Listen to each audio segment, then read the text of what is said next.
everyone, and welcome to Stan the Wine Man TV. I am your host, Stan Rattan, and this is the Blue Collar Wine Show, where I help you spend your wine dollars wisely. As you can see, another blind tasting. Actually, I was kind of disappointed the one on Cab Franc. The reason I'm doing this, the reason I'm excited about this is because when I reviewed Curlew Cellars Chardonnay on this episode a while back, I had trouble wrapping my mind around it because I thought it didn't taste like any Chardonnay I'd ever tasted from Washington State. So I actually kind of felt like it was more Chablis-like in the way it tasted. So what I'm going to do is, this Curlew Cellars is in this lineup somewhere. I don't know where. And I have 3 Chablis and a Washington State Chardonnay. Kind of weird, yes, but it is still Washington Wine Month, so I thought I would see if I can find the Washington State Chardonnay in this group of Chablis. And just a little quick on Chablis. Chablis is as far north as you're going to get in Burgundy. In fact, it's totally detached from Burgundy, really. It's actually closer to Champagne than it is to the other part of Burgundy down below the Beaune. It is primarily Chardonnay. When you see Chablis on the label, it is Chardonnay. That's what you're drinking. A lot of people don't realize that. Chablis is very unique.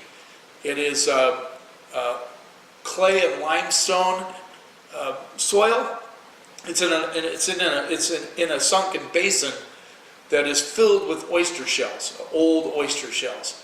So you get that kind of very minerally, basically seashell, bright, very acidic Chardonnay. And I don't mean acidic in a bad way, I mean in a good way. It's very high tone in your mouth. And of course I have tasted Chablis that are not that way. There's also an area, there's the main area of Chablis, there's also an area called Petit Chablis, also appellation in the Chablis place called Jurancy, and then Saint Brie. You see Saint Brie on the label, it is more than likely Sauvignon Blanc, or is Sauvignon Blanc. There are 2 rivers, one on the west called the Yonne, and then there's one up north, the Siren River. And it's the Siren River and its tributaries that have contributed to the soil composition in Chablis. So there's just a quick little rundown of Chablis. Let's get started. Number 1.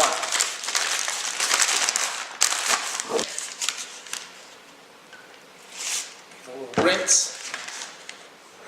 Chablis is not for everyone. A lot of people like their Chablis to be oaky, a little bit buttery. These are not going to be that way.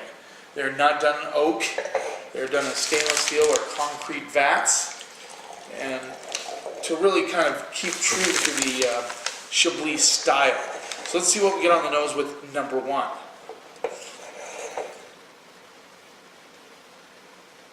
Get a little bit of almost like a woolly component coming through. A little bit of melon and some popcorn kernels, which I kind of find quite interesting.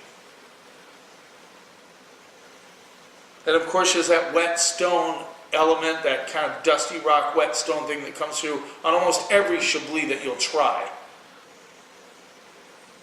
I get a little bit of a melon component coming through. And there's a little bit almost like a tarragon herb element component coming through as well. Let's see what we get on the palate.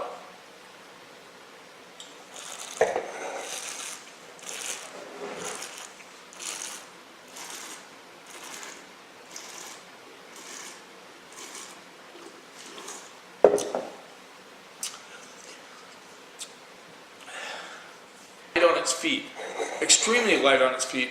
I get that kind of dusty rock, riverstone rock thing coming through on the palate.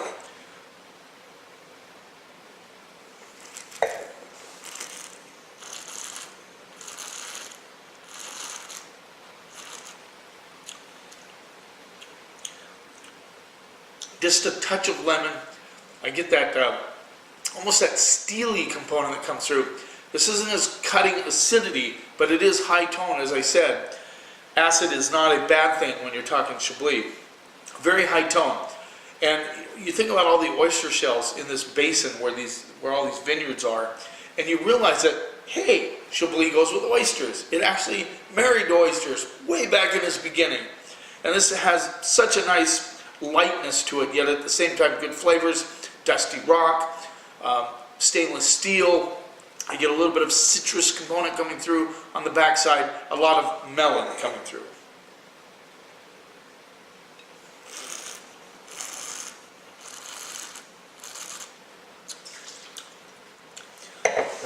Good Chablis. I'm not super excited about it.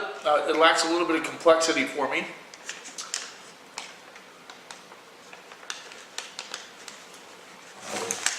But still very good. I mean, I'm not complaining. That's number one. I'm going to leave them.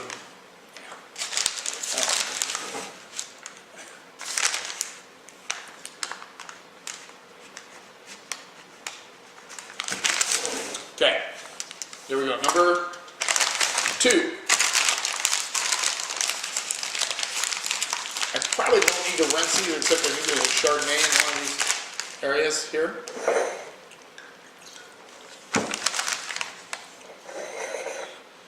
Funny, when I was talking to Ryan Crane, I didn't put it on video, but he said when he decided to do Chardonnay, he said F you to Washington Chard. A lot of Washington Chards are, can be buttery, oaky. I actually had a good one. We did a tasting recently where we tasted Desert Wind Chardonnay. I actually liked it. It did have butter, it did have oak, but it was very balanced. I liked it. Let's see what we get on the nose. Look at the golden color on that baby. You can see that right off the bat. Wow, that's interesting. I get a honey thing coming through, a little bit of like dishwater component. Dishwater with a little bit of like a lemon dawn, if there is such a thing. Not quite as a dusty rock, as mineral driven on the nose as the other one. I do like the color on that.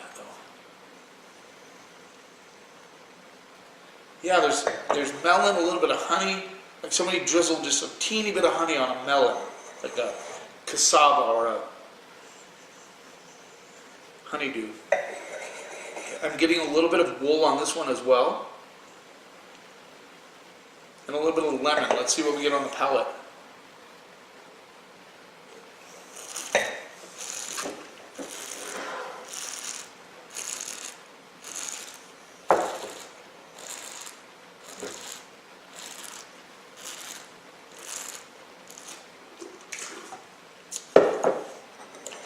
Very interesting Chablis. You get the minerals right on the back of the finish. It goes through, but you get that kind of a lemon, melon. There's the essence of honey. It's not sweet by any stretch. Again, very lifted in the mouth, kind of bright, but not cutting. A little bit of a grass component coming through, and I do get the wool on there as well.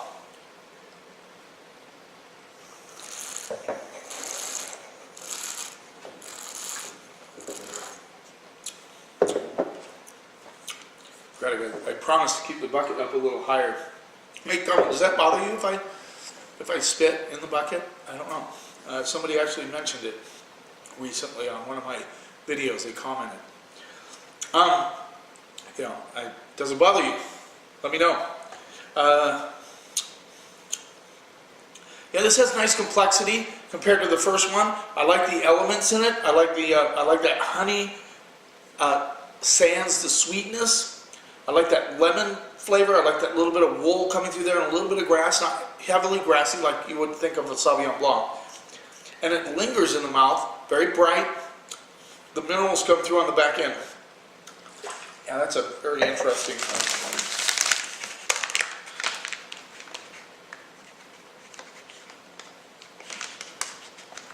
Okay,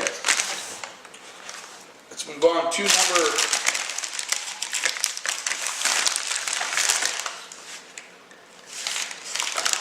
number three. Let's give it a little rinse.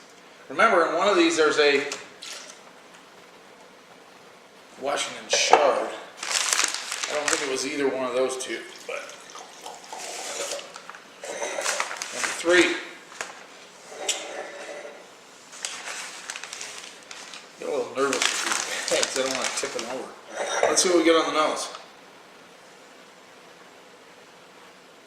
Almost like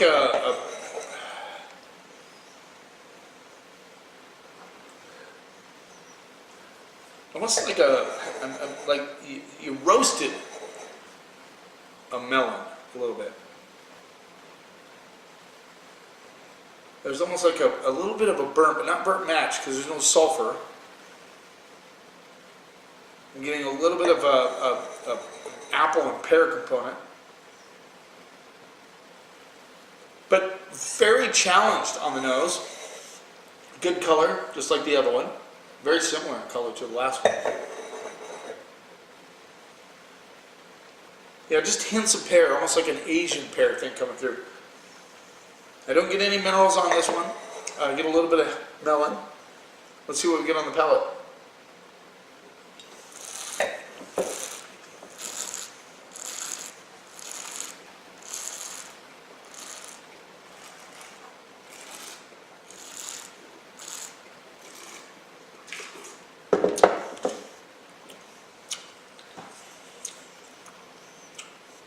Nice balance, good minerality on this one.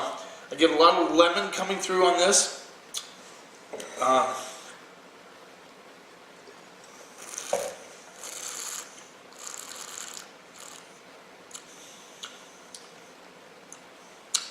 lot of lemon. A little bit of wet rock. Nice and bright, lifted in the mouth.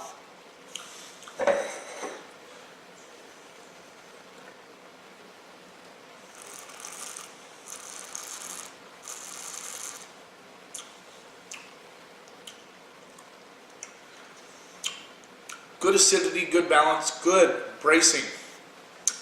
Long finish with a little kind of a citrus melon thing going on. I get a little bit of that kind of it's an interesting component that's coming through. It's almost toasty, but not. Yeah, a lot of minerality, nice lift in the mouth.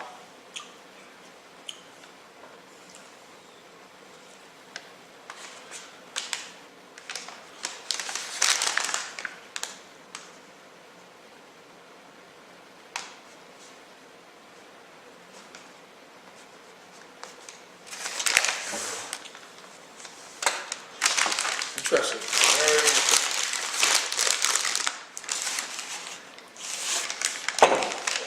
I have not. I'm having trouble identifying a Chardonnay in this group of wines.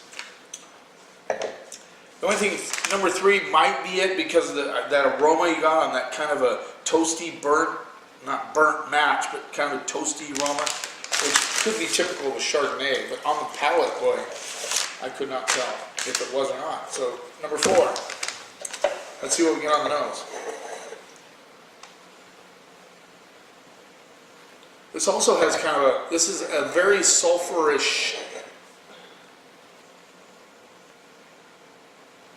It's like you got some nice grass, not mowed, it hasn't been mowed in a while, and then somebody put a little bit of sulfur, but old sulfur, like it rained on it a couple times, sort of thing. Almost a caramel component coming through. Now it's kind of confusing because that would be, for me, would be Chardonnay, although none of these are oaked. But you get that nice dusty rock component coming through.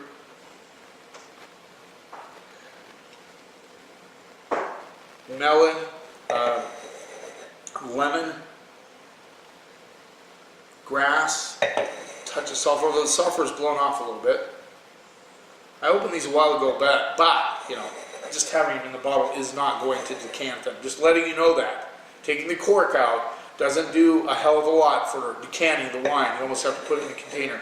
I didn't intend on decanting these anyway, but that's why it blew off that initial smell.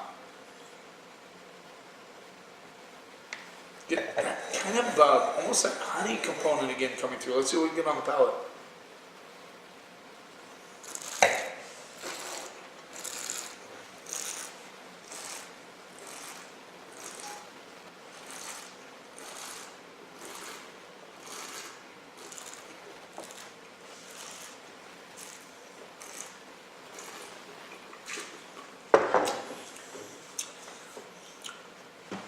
once again, this has that kind of honeyed element without the sweetness. It almost has that like viscosity of honey, but it has a little bit of white pepper on the back end, which I find very, very nice. You can taste the minerality, the wet stone, but it's not a prominent part of it. And this one has an interesting, nice complexity to it. I get melon, I get lemon coming through. That white pepper hit is really nice.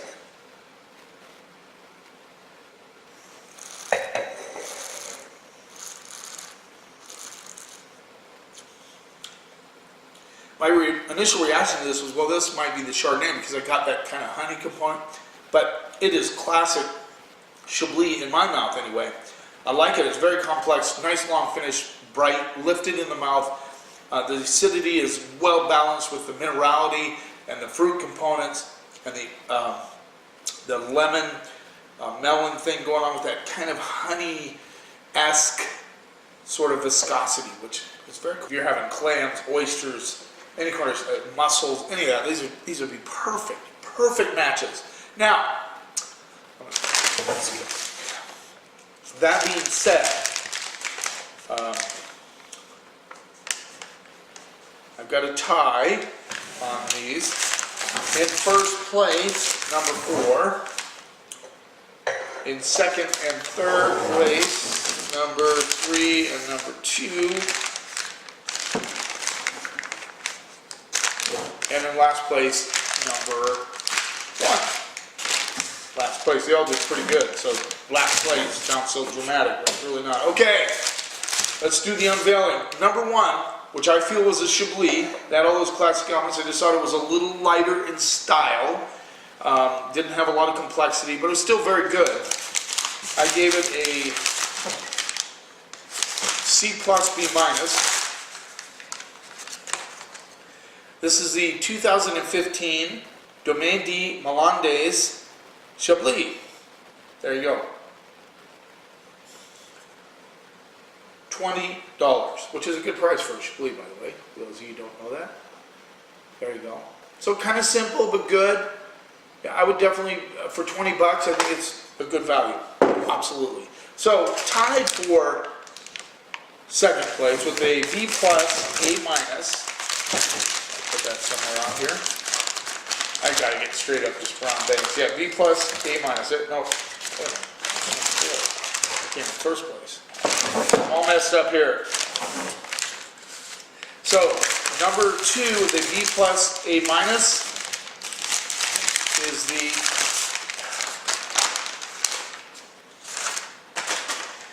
(2015) St. Louis Chablis, and this rolls in at $26. 100% Chardonnay, great. Something in the back. I thought this was very good Chablis. I did think this was a Chablis, by the way, with all the elements it had. Just, a little bit more complexity than the first one. This is one that had a little bit of grass to it. Lemon. It had a good long finish. I liked it. Now, tied for second, number 3, and I'm going to call this one the Chardonnay only because it had different characteristics than the other 3, but not a lot of different characteristics. So there was just, these 3 had a lot of commonality. This one, although it tasted a lot like a Chablis to me, I thought it probably was a Chardonnay. B+, A-. 2016 Curlew Cellars Chardonnay, Columbia Gorge Appellation, Celilo Vineyard. This rolls in at $49.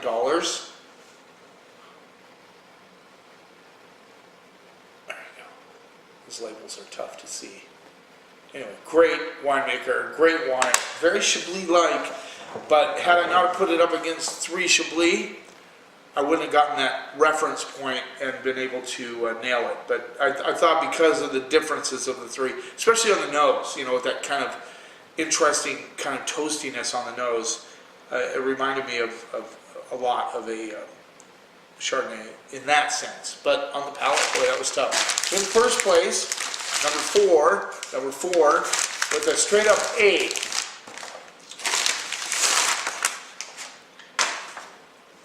This is the Grand Vin de Chablis 2015 Fave Chablis First Cru. So now you're getting way up there.